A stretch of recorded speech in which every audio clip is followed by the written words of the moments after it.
Good morning. ప్రభువైన యేసుక్రీస్తు వారి పరిశుద్ధ నామములో అందరికీ శుభాలు. ఈరోజు మన అనుదిన ఆత్మీయ ఆహారంగా పేతురు రాసిన మొదటి పత్రిక 5వ అధ్యాయము 6వ వచనాన్ని ధ్యానించుకుందాం. దేవుడు తగిన సమయమందు మిమ్మల్ని హెచ్చించున్నట్లు ఆయన బలిష్టమైన చేతి క్రింద దేన మనస్సుకులై ఉండుడి. ప్రతి ఒక్కరి జీవితమును దేవుడు ఎప్పుడు హెచ్చించాలో ఆయనకి తెలుసు. ఒకరిని తగ్గించేవాడైనే, ఒకరిని హెచ్చించేవాడైనే. ఎప్పుడు హెచ్చిస్తాడంటే ఆయన తగిన సమయము, మనం అనుకునే సమయము కాదు. ఆయన తగిన సమయం కొరకు ఎదురు చూచే జీవితం మనకు అవసరం. ఆయన తగిన సమయము ఎప్పుడు అనేది దేవుడు ఎప్పుడు చెప్పడు. కాకపోతే మన పని ఏంటంటే విశ్వాసముతో, నిరీక్షణతో ఖచ్చితంగా నా దేవుడు నా కన్నీరుని తుడిచి నాకు కలిగిన అగౌరవానికి, అవమానానికి బదులు రెట్టింపు ఘనతను, గౌరవాన్ని ఇస్తారు. నా ప్రభువు నాకు ఖచ్చితంగా నాకు విజయం ఇస్తారు, నా ప్రార్థనలకు జయమిస్తారనే విశ్వాస నిరీక్షణతో ఎదురు చూడడమే. అలా ఎదురు చూసిన భక్తులను మనం జ్ఞాపకం చేసుకుని ధైర్యం పొందుకోవాలని యాకోబు భక్తుడు అంటున్నారు. యాకోబు గ్రంథం 5వ అధ్యాయం 10వ వచనంలో, నా సహోదరులారా, ప్రభు నామమున బోధించిన ప్రవక్తలను శ్రమానుభావమునకును ఓపికకును మాదిరిగా పెట్టుకొనుడి. శ్రమను అనుభవించి ప్రభు తగిన సమయము కొరకు ఎదురు చూచిన ప్రవక్తలను, భక్తులను జ్ఞాపకం చేసుకుని వారిని మాదిరిగా పెట్టుకొనండి. పాత నిబంధన గ్రంథంలో అనేకమైన భక్తుల యొక్క జీవిత చరిత్ర రాయబడి ఉన్నది.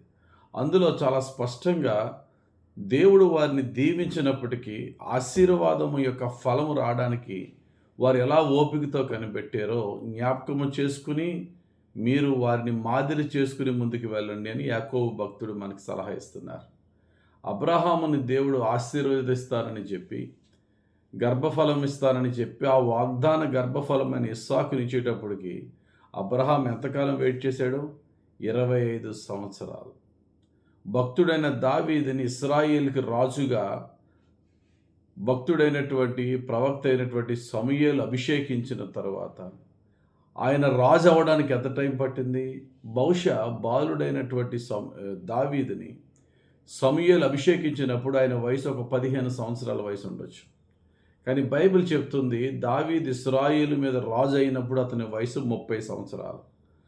30 సంవత్సరాల నుంచి 15 సంవత్సరాలు తీస్తే మరొక 15 సంవత్సరాలు దావీదు వెయిట్ చేశాడు దేవుని తగిన సమయం వచ్చేంతవరకు. ఈరోజు అభిషేకిస్తే రేపు వెంటనే రాజు అయిపోలేదు దావీదు. భక్తుడైనటువంటి యోసేపుని దేవుడు తన అన్నయ్యల అందరిలోనూ గొప్పగా హెచ్చిస్తానని చెప్పి దర్శనం చూపించాడు. అతడు ఆ దర్శనం వచ్చినప్పటికీ బహుశా అతని వయసు 17 సంవత్సరాలు అయి ఉంటుంది. ఆ వయసులో అమ్మేశారు. 13 సంవత్సరాలు ఐగుప్తులో కఠిన బానిసత్వం అనుభవించిన తర్వాత ఫరో ఎదుట నిలబడి ప్రైమ్ మినిస్టర్ అయినప్పుడు యోసేపు వయసు 30 సంవత్సరాలు. 30 సంవత్సరాల్లో మొదటి 7 సంవత్సరాలు, 30 సంవత్సరాల తర్వాత మొదటి 7 సంవత్సరాలు దేశమంతా బాగా పండింది. ఆ తర్వాత 7 సంవత్సరాల కరువు వచ్చినప్పుడు అన్నయ్యలు వెతుక్కుంటూ వచ్చారు ఐగుప్తు దేశానికి. కాబట్టి మొదటి 7 సంవత్సరాలు అయిపోయినప్పటికీ యోసేపు వయసు 37 సంవత్సరాలు. బహుశా ఇంకో 2 సంవత్సరాలు కరువు అయిన తర్వాత యోసేపు అన్నయ్యలు ఐగుప్తుకి ధాన్యానికి వచ్చి ఉంటారు. అంటే యోసేపు ఎంతకాలం వెయిట్ చేశాడు?